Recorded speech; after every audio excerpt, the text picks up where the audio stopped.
Good afternoon and welcome to episode 2 of the Spooligan BeachCast. Today I am joined by Mr. Paul Rosser and we're on the South Gower on a beach called Horton. Conditions are absolutely stunning and scenery wise I couldn't ask for better, to be honest. When Paul contacted me and suggested the mark, I didn't know the area. I sort of know roughly the Gower, sort of Oxwich and sort of Presili to my right, but this place is something special. So let's get to know the man behind the rod, Mr. Paul Rosser. Tell us about yourself. Give us a little bit of background about sort of where you're from and where you do your fishing and things like that. Well, I originally started fishing many years ago in, I believe, 1976 when I was bored. Right, I was 1. I was 8 or 9, I think. But no, I've been fishing pretty much ever since. I've always enjoyed it, always enjoyed the outdoors.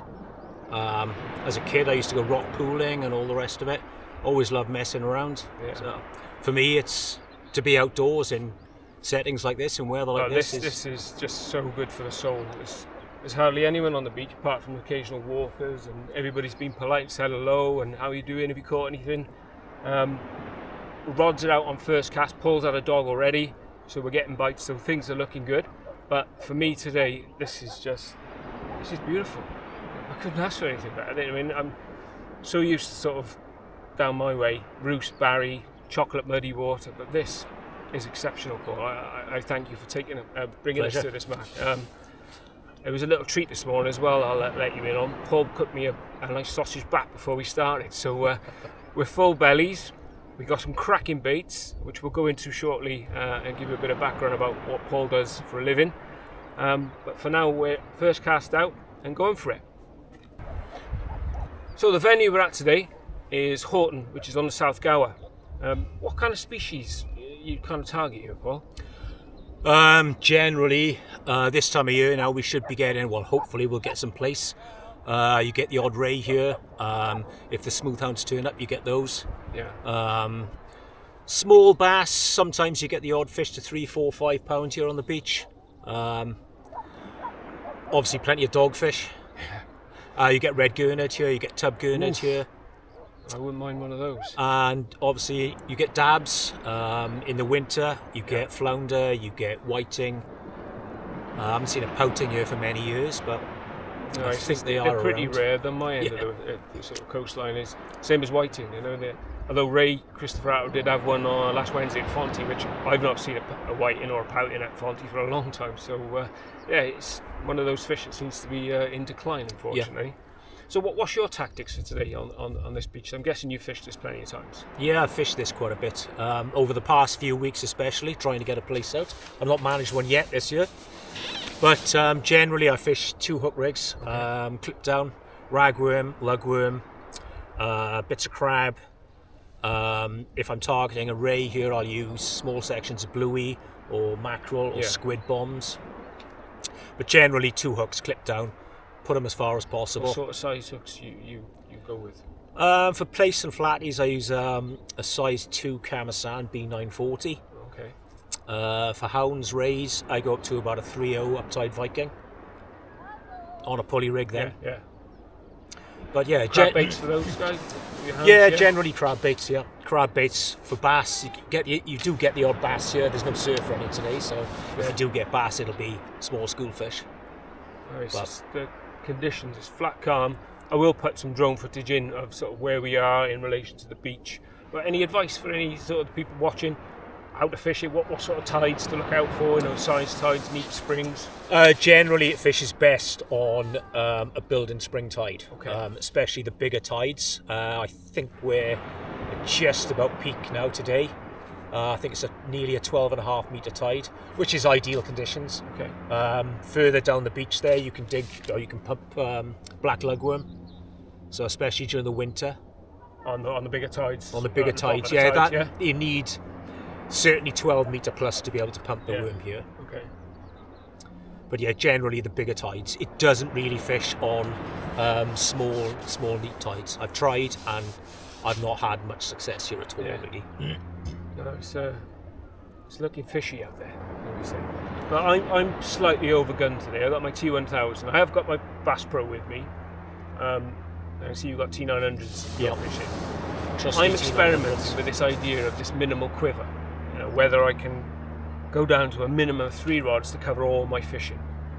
I feel slightly overgunned today because it's such clean ground and obviously the conditions as well today. What's in your quiver? What sort of rods do you most fish with, and what other ones have you got at home? General beach work and even rough ground work, I'll generally favour my T900s. For the very rough ground there, and I've got a Century Tornado Graphics Sport. Oh, nice. For bass, I've got a Daiwa Tournament bass, so I would use that on, say for instance, if we had golden grey mullet in front of us now, I'd be using that. Then I would use 3 hooks, size 6, loaded with maddies and pop-up beads. Small tactics. But they do frequent these beaches here, Oxwich, Any particular time of the year? Or? I've heard the odd report of one or two being caught already, but it's generally summertime, so mid-June onwards, I would say. Warmer water and things like that. Yeah. And they're literally 20 yards. That close? Yeah, they come in so close. Their fins, their dorsal fins and the tail fins are sticking out of the water. They'll actually beach themselves. Have you tried any other fishing disciplines? Fly, carp, kayak, anything like that? Predator fishing, just with lures for perch and pike. But carp, I haven't got a clue. No. And I haven't got a clue about fly fishing either. Is it something you fancy doing? If you're anything like me, I watch any fishing program there is on TV, whether it's Robson Green or any of the sort of Jeremy Wade Dark Waters or his River Monster stuff. And I do fancy having a go at fly. I did a bit of carp, of course, with John when we were youngsters, and John still does a bit of carp now, and he's bloody good at it. It's not something I've done for a long time, but fly fishing is something I fancy, and I have heard of people flying in the sea with lures after certain fish. Yeah. So predominantly now, then you're beach casting, bit of lure work, and stuff like that. Okay. I'm probably the same. I am toying with the idea of something else, but I think at the moment I think I need to just concentrate on what I'm doing. So, would you consider yourself a travelling angler, or do you tend to stick local? I think I know the answer to this because having seen this coastline where you are, I don't think I'd go anywhere else. I do travel. Last week I visited an old haunt in Porthcawl. I've been to most of the areas in Pembrokeshire. I've not gone up north much, so I've not fished Scotland and I've not fished Northern England, but I have fished various places. So, with that in mind, if you could have a dream location to cast the line or fishing, where would it be? Within walking distance of my house, and every fish would be double figure. Right, to be honest, looking at this place and that there's hardly anyone around, there's pure isolation, and it's just stunning. I think I'd agree with you. Me, I do want to go overseas. Harry from Reels is starting trips to Kenya. And I'm toying with the idea of treating myself for my 50th next year. I've been seeing like the giant trevally and things like that, but I mean, when we've got this in Wales on our doorstep, it's probably quite difficult to really go anywhere else. Well, yeah, it'd be nice to see some GTs turn up here today. Oh, crikey. Have a run off, something like that. Yeah. I'm glad I bought the 1000 if they're there. So you mentioned earlier when we had breakfast that you work at Main Wearings, a big tackle shop in Swansea. And Paul gave me a little video clip of it, which I'll drop into the video. And to be honest, it's a little bit of me, that shop. It's so organised, it's clean and tidy, and it appeals to everything that's wrong with me mentally of what I think. So given that you work in the angling industry and you must see a lot of new gear and sort of sell stuff to customers and deal with sort of people within the industry, reps and things like that, would you say you're a tackle tart? I am. I wasn't when I was younger, but I am now. I'm certainly bordering on being a tackle tart, yes. Yeah, it's a bit of an addiction, isn't it? It's you get your gear and then the next thing comes out, and I know Century have got prototype stuff in the making, and you're like, well, I've got a really nice setup, but well, and it's, just don't tell the wife. I think that's probably the best thing. I think I'm going to preempt your answer. What rod is the GOAT, greatest of all time, in your opinion? Definitely the T900. I was going to say, with a pair of them there, and you say you predominantly use them, I've had them. I've had 900s, 1000s, 1200s. I'm toying with my 1000s as my kind of one rod for everything thing, but I gotta admit, 900s are pretty bloody good. They're pretty special. In your fishing experience, Paul, what's the funniest, strangest, or best thing you've seen whilst out fishing? Well, there's a question. John and I, while you're having to think, I'll tell you what one of mine is. John and I were fishing Stackpole Key, not the actual Stackpole ledges or the head, just as you come out of the car park up over the top, and that first sort of ledge off to the left before you get to something I think it's called the Gap or something, a mark that's not before you go over Barrafundo. Oh, the Gash? Something like that. It's just before there. It's a sort of sharp, pointy outcrop, which is a bit sketchy when the tide's up. And we're towards low water. I look round the corner and I see a pair of dorsal fins come round the corner.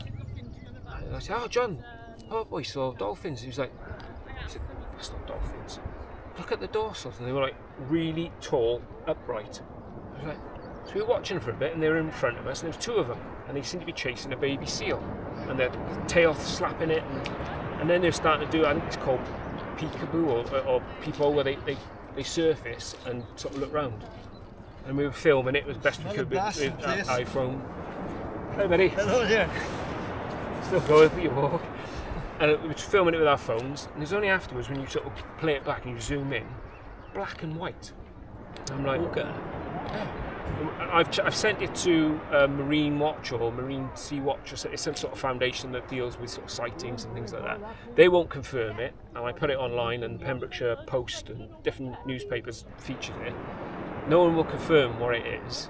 I think John and I know what it was. Some people say it was Risso's dolphin and things like that, but I looked at the Rissos and they got a really curved dorsal like that. These were honestly tall, bolt upright and tall. Sounds like an orca.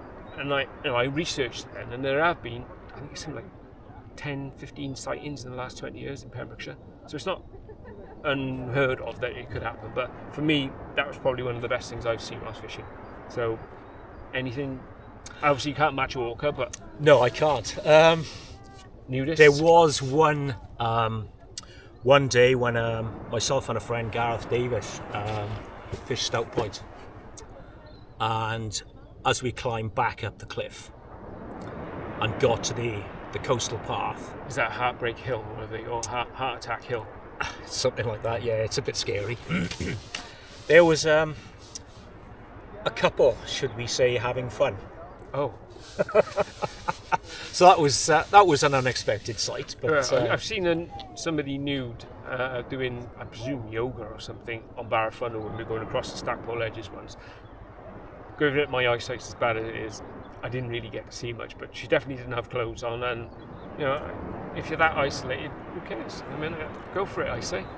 But yeah, I mean, if I had better eyesight, then it could have been a good sighting. But unfortunately, I didn't see a great deal. John saw most of it, and I think his eyesight's following mine.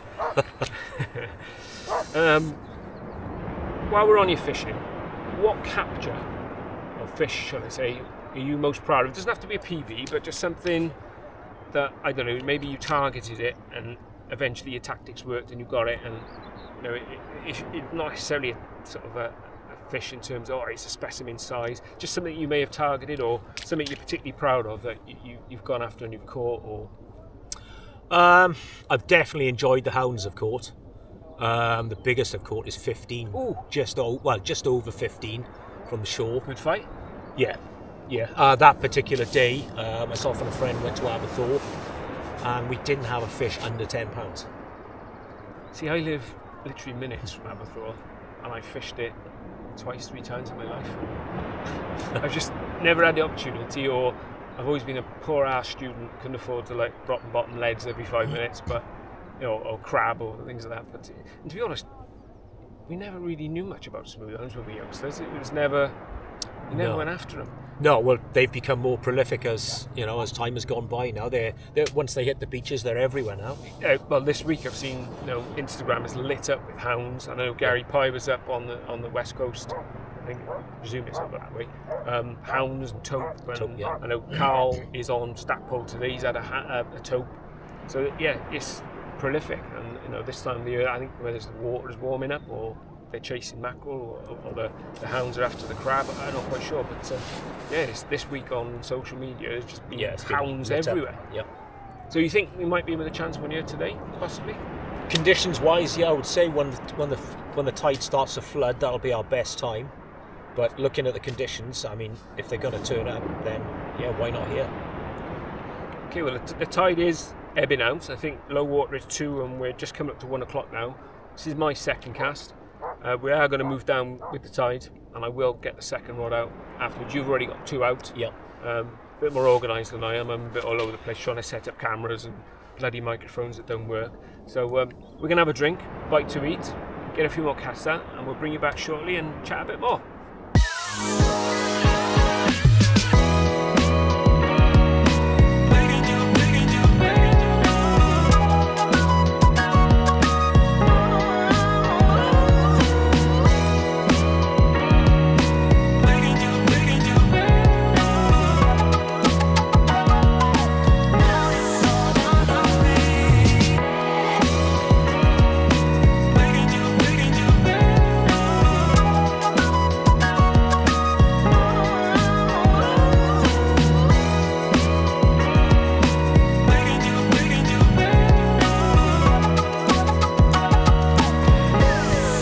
Little schoolie. It's on the main Marin's rag. God, that's small.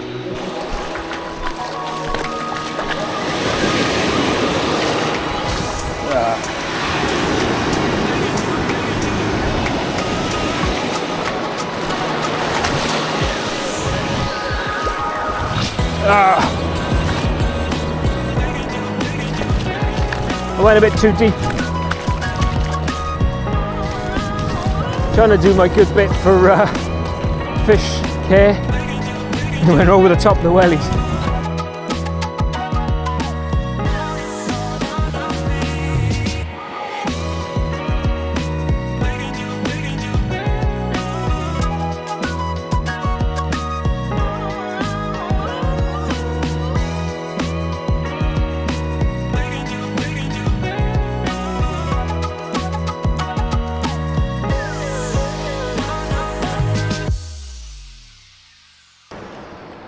Well, welcome back.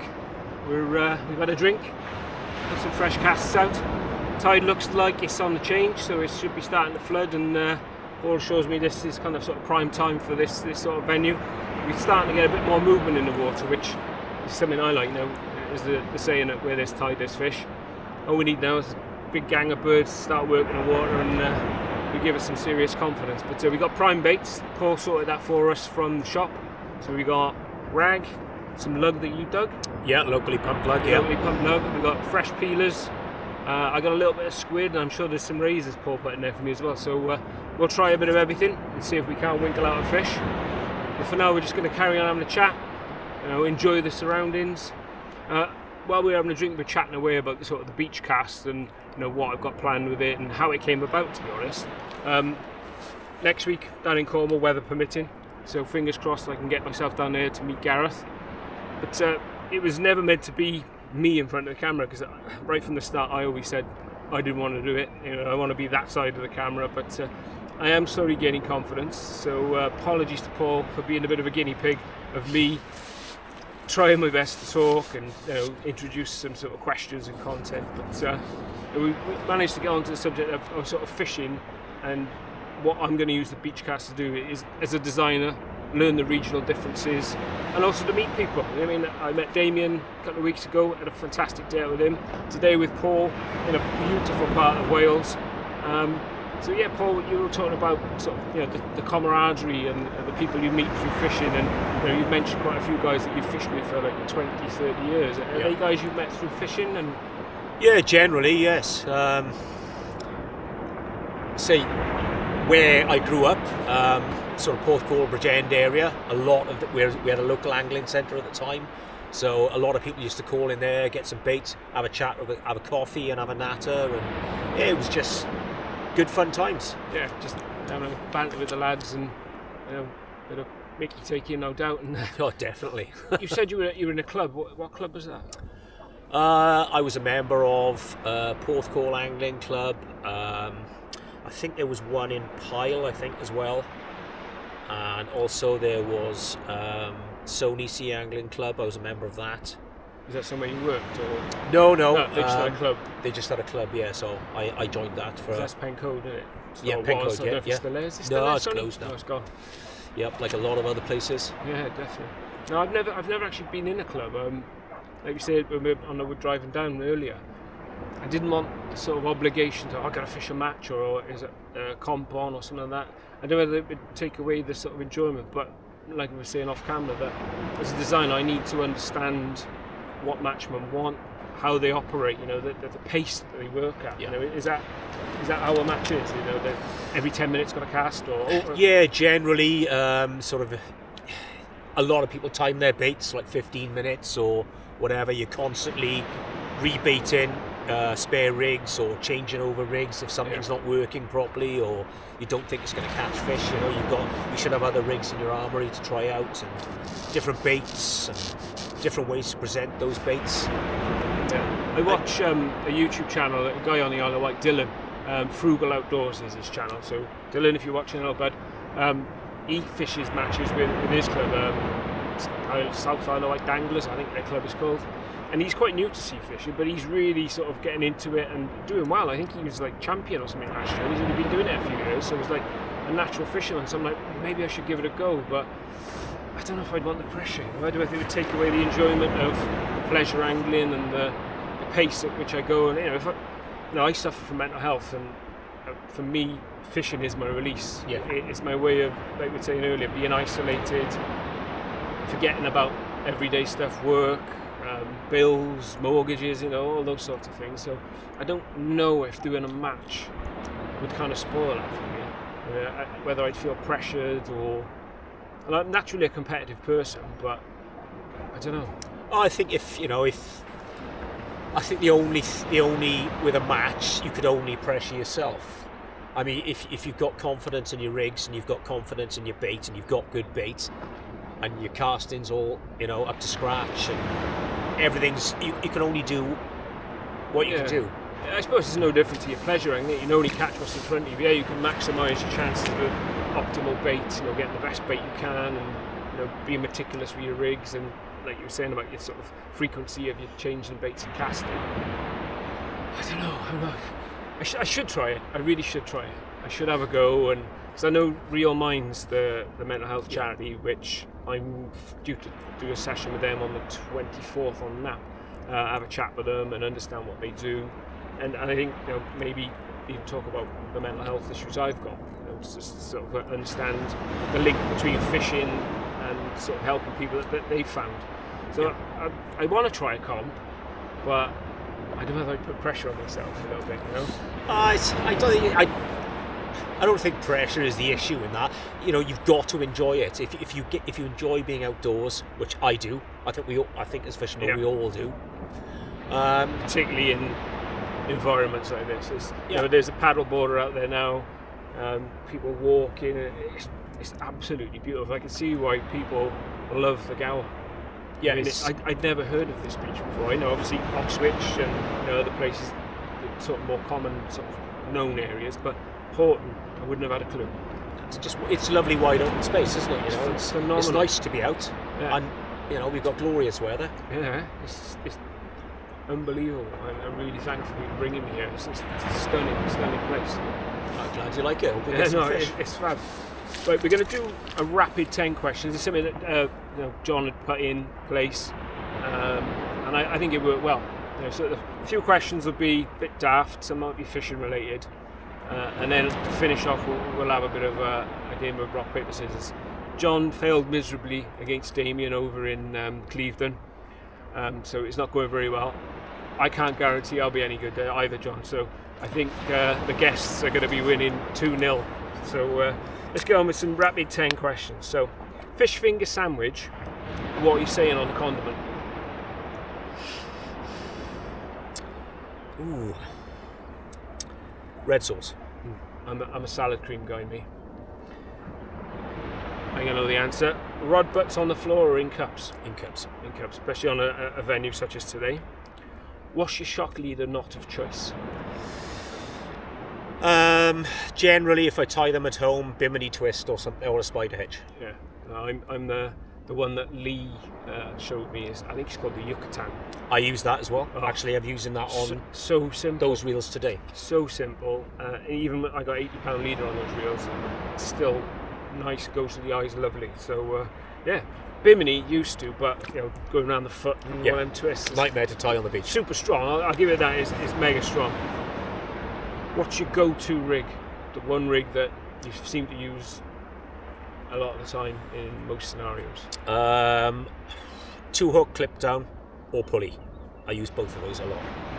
It's a loop for me. Yeah, I like a loop rig. I'm fishing a loop rig today. Especially on clean ground areas.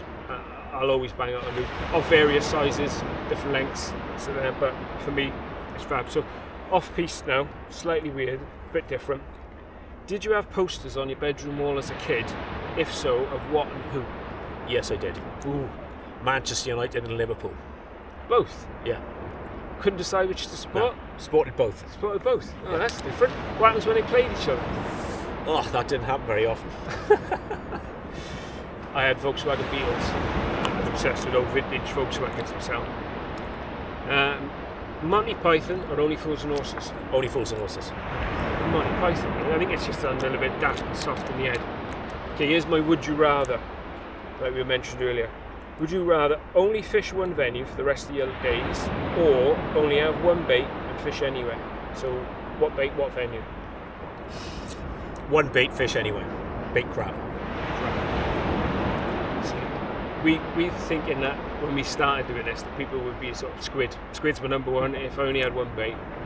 But crab, especially if you haven't got to pay for it, or you had a source where you could go and pick your own. Yeah. You know what I mean? At home, do you have a phrase or a saying that only you and the wife would get? You know, in terms of, you know, for example, in my house, we have something called Barry Tapas. Basically, it's a selection of picky food of whatever's left in the fridge or the cupboard. You know what I mean, it's just a daft saying that only you and the wife would get. You know, like they used to do on Mr. and Mrs. that program, where they used to test you separately. Yeah. Is there a word or a phrase that only you two really know? I don't think so. No. Just me and daft then. Alright, final question. To follow on from my video last week, I had a little moan. I was chatting to Ray Christopher, like top matchman in his day, about sort of when you get older and sort of post 40, how things sort of deteriorate. So as you're getting older, what are your gripes? They could be political, they could be physical, you know, your sort of mental or physical well-being, or just as we age, is there your outlook or things that, you know, grind your gears slightly more than when you were a youngster?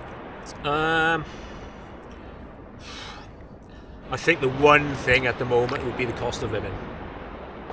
yeah, I think a lot of people, especially when it kind of impacts what you can do fishing wise.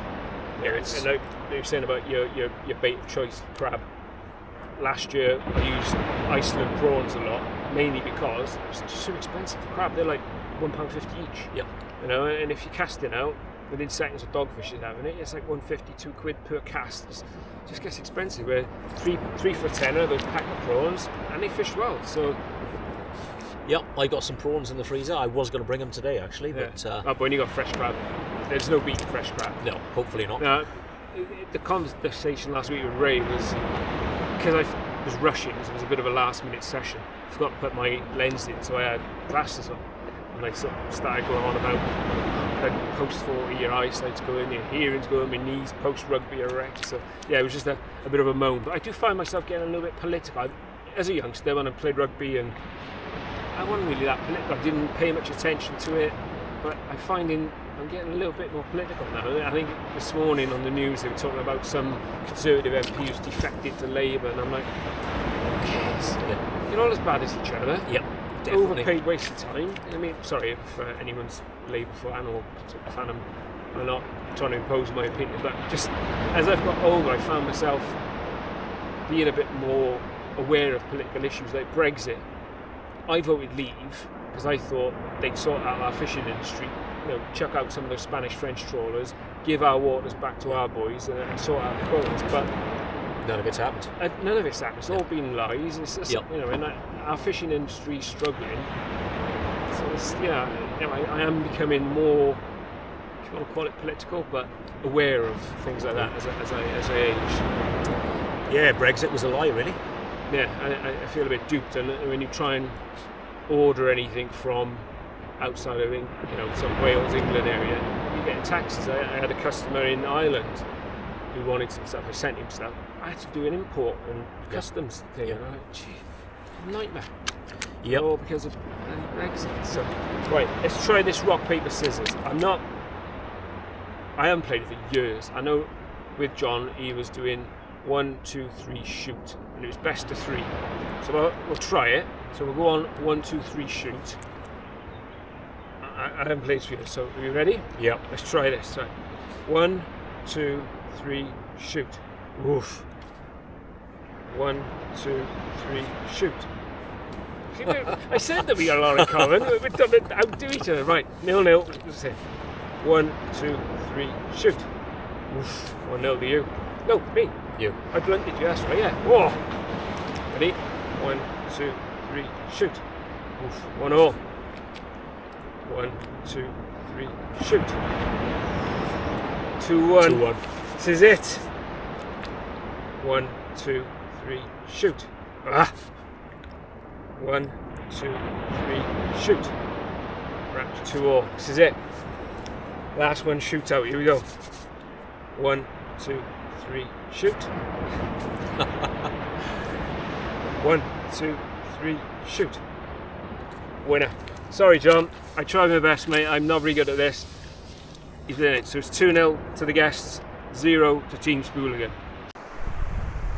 So we're getting towards the end of our sesh here on Horton in the Gower. Fish-wise, Paul's had a few dogs. I've had that tiny schoolie and another dogfish. Paul's a little bit disappointed. He was hoping it would fish a bit better today, but to be honest, the fish were just a bonus. Coming to fish somewhere so stunning, and a new mark to add to my sort of list of places I can revisit in the future. And certainly some of the species Paul told me are here on a good day. The mullet, etc., and how hard they fight. Definitely somewhere I'll be coming back to. Paul's off to a party up the £1 million houses later on. The high life of Port Line crew. So we've got one more cast to go out. If we get a fish, we'll certainly bring you back. But for now, Paul, it's been a pleasure, bud. I'm sure I'll be back, nice to meet either you. To fish with yourself or to see if I can get something out of these waters in front of us. So until next week in Cornwall with Mr. Gareth Noble, weather permitting, see you all next time.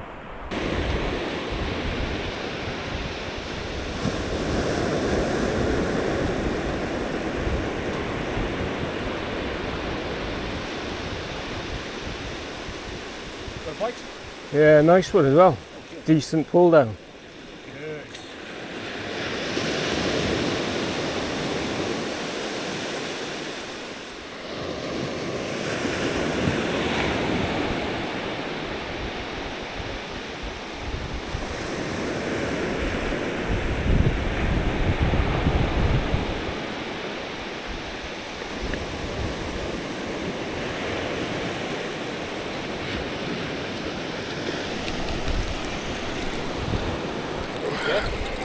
think so.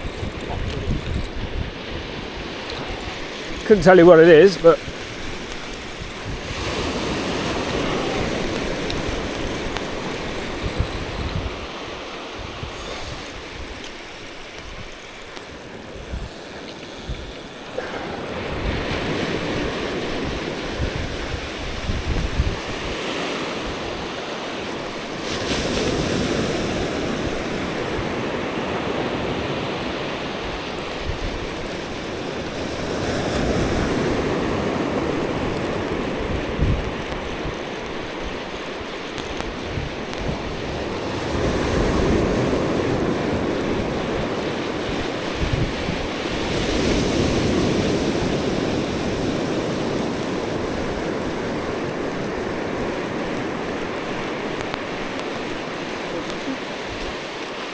okay, there we go. Little last cast magic on the bass rod.